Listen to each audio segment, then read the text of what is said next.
the spaghetti machine, and the mini chef parade.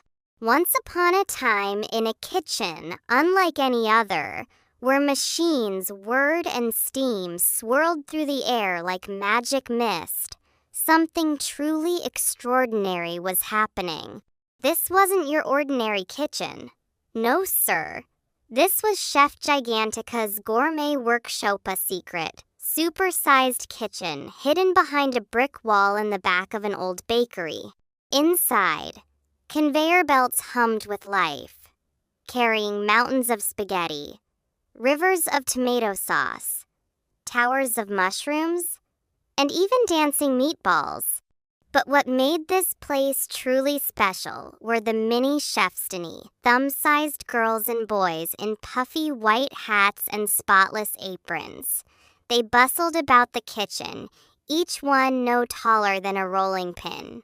With spatulas the size of toothpicks and pans no bigger than cookie cutters, these tiny chefs were on a grand mission to create the world's most magical plate of spaghetti. At the heart of the scene, a gigantic woman in her 20s stood proudly. This was Chef Liana, the head of the kitchen. She held a perfect plate of spaghetti in her hands like a treasure. Her eyes were serious because when you're cooking food for fairy tale feasts, you can't afford even a single burnt noodle. Behind her, steam rose from a giant block of cheese that hung from a crane like a golden moon. The mini chefs squealed with delight as a lever was pulled, and warm, gooey cheese rained down like a waterfall onto the spaghetti conveyor. "Cheddar storm incoming!" they shouted.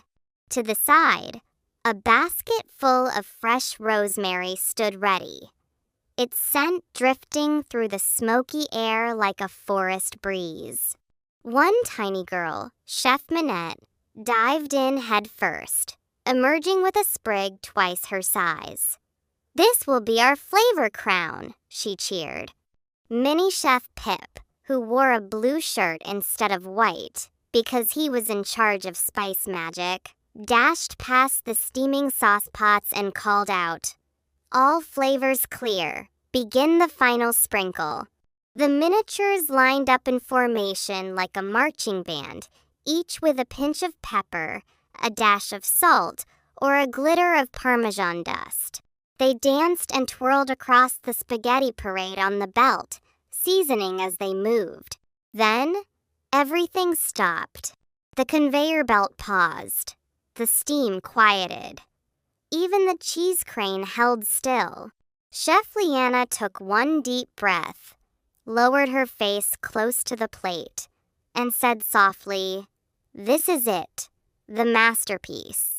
Suddenly, the lights flickered, and the spaghetti glowed faintly. A warm voice echoed from the machinery. "Congratulations," it said. "You have unlocked the legendary recipe."